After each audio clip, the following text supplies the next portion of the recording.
I'm Sharon and welcome to KG. Hello and welcome back to my channel. Last week, I showed you how to make brown rice 가래떡, and as I mentioned, I'm going to show you how to make tteokbokki with it today. Yes, tteokbokki was a huge winner over tteokguk on my Instagram.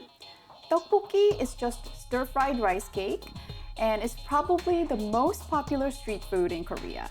There are so many different ways of making it, but this recipe is all plant-based and gluten-free that uses no oil, no sugar, and no gochujang, but it's still so tasty. So keep on watching and let's get started.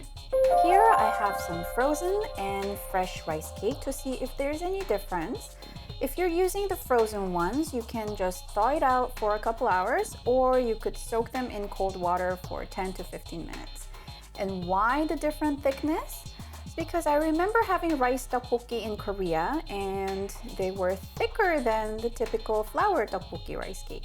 So I just wanted to try. For the sauce, I'm using veggie broth, but plain water is fine too. Some tomatoes for added umami, Mejo dates for tasty sweetness, gochugaru, Korean hot pepper powder. You can use either coarse or fine type. I also like to mix crushed chili for added heat without making it too red. And I'm using gukganjang, the Korean soup soy sauce, but you can use either light soy sauce or tamari instead. And for vegetables, I would say the green onions are a must. And I highly recommend adding onions and cabbage. Soybean sprouts are optional.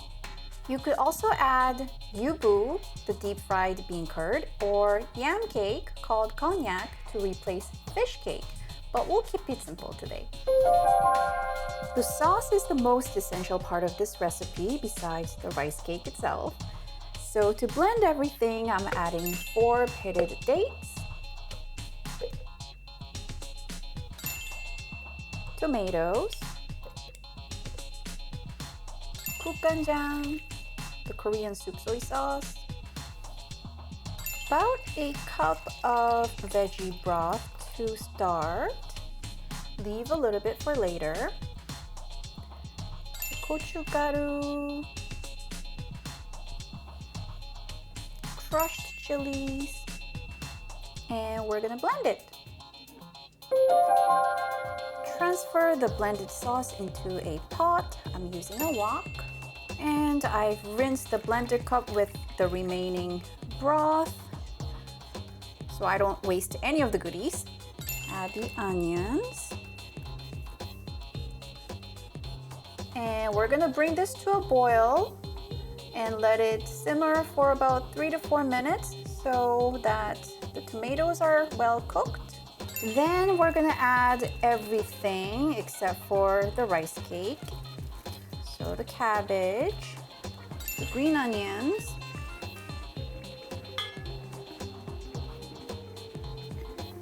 and I'm actually also adding the soybean sprouts to replace either ramen noodles or udon noodles. Because although I love them both, I always feel like it's too much carbs, you know? So feel free to add anything you like. I think zucchini noodles would be a great idea too. And we're just going to let it simmer for about 2 minutes. Then add the rice cake and let it cook until it's soft, if it's frozen, or just about 2 minutes. You know, if you want to add the yam cake, you can add it with the rice cake.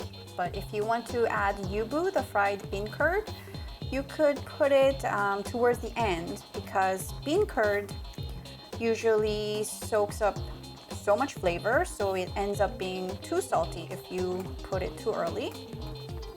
See, it's soft now, so that's really it. You can have a taste to see if it's salty enough, and you can add salt to taste and some black pepper, and that's it.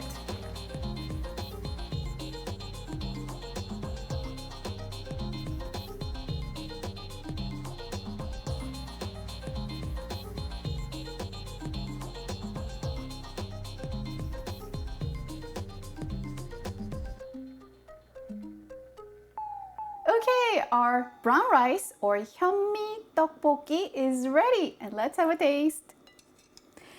I'll try all 3 different kinds. So this is the frozen one. 잘 먹겠습니다.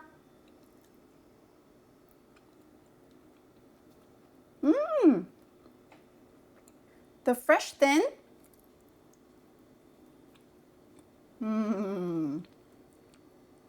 And the fresh thick.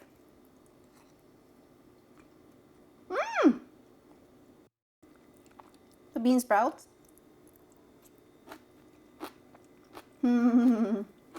Okay, guys, it's so flavorful. Normally, you'd have to boil long enough for the rice cakes to absorb the taste.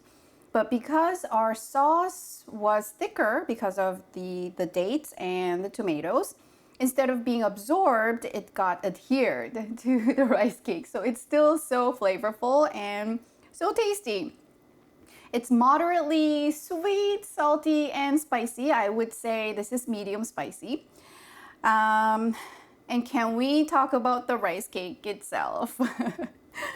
I don't find the difference between the frozen and the fresh, but there is a difference between the thickness.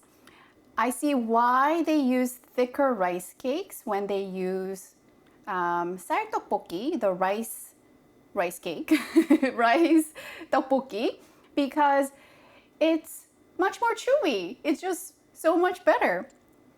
So yeah, I really hope you get to make this at home.